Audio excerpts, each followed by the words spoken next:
while we wait for that budget to come out, there is a major concern for the Nigerian workforce, and that has to do with outsourcing to agents. What do you suppose can be done to better structure a second-tier employers policy in favor of Nigerian workers?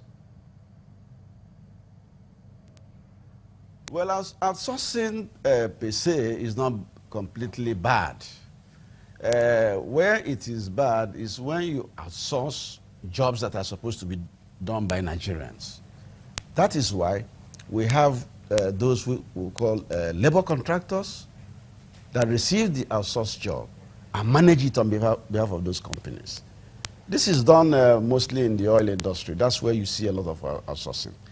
But we have those contractors coming to the ministry to register and get what we call recruiter's license. And in getting recruiter's license, we screen them and make sure that they're fit and proper companies to do that kind of job. Of course, whenever they have problems with the union will report to us. And it's our duty to call them and get them into our trade relations unit where we do the adjudication and make the unions not go on strike. And we have done that very well. I have not been very long in the ministry, but I have read through all the files, and I've seen, I'm fully satisfied that the ministry is doing what it's supposed to do. In fact, the recruiters are supposed to re-register with us after 2 years. And we wanted, yes, we revalidate their license after 2 years. And if you're not doing well, we don't revalidate you. Let's so talk the about oil companies or oil majors don't want to deal now with the unions directly in certain categories of job, especially the jobs that are of the low cadre, and then they deal with the recruiters who they call labor contractors. Dr. Chris, let's talk about the expectations by this government now that the president has gone to Japan and is back at the moment, and we're expecting this flow to China and is back. We're expecting this flow at the moment, and his personal, his senior special advisor on media and publicity, Femi Adesina, just last week said that more is to come even after that. Tell us, are you structured to take in this quantum of funding that is coming, quantum of aid, if you'd call it that is coming into Nigeria? Again, I don't think we will have enough. We will be Oliver Twist in this aspect. We will continue asking for more. What is coming from China and other places? You see, Nigeria is a very large economy, very big. And people don't understand that our population is massive, 160, 170 million. Out of this 160, 170 million, we have an army of unemployed in the region of about 12 million.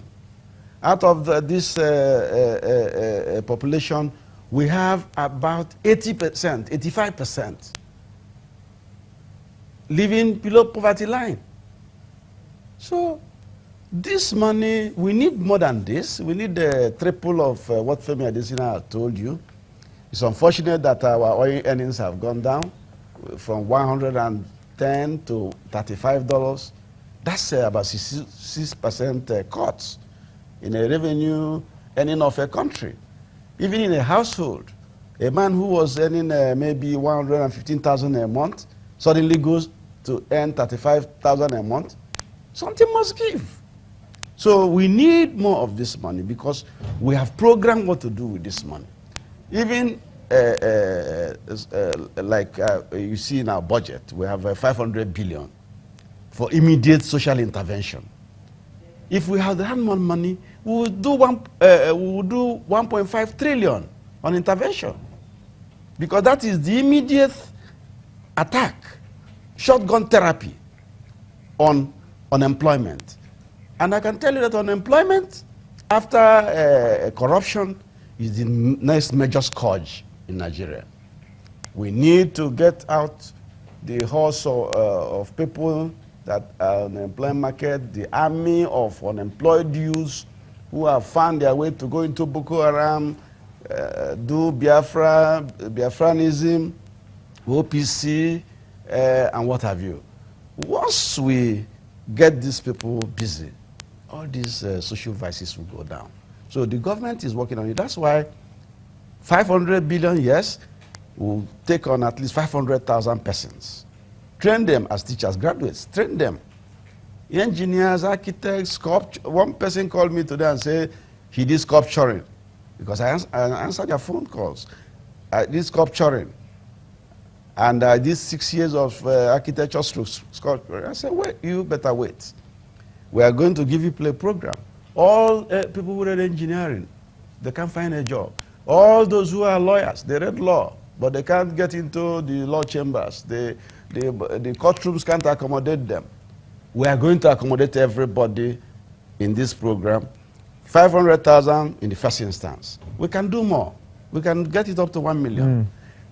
Teach you, teaching practice, teaching methods, maybe for 3 months. Let's see how that works out in the coming days according to your plans. But let me just quickly ask, in line with your response there, when you say Nigeria does need this quantum of monies, we understand also that the TSA, that's the Treasury Single Account mop-up, has been quite successful for the government at the moment. And wouldn't you say that that is sufficient enough to start something even without having to go into borrowing?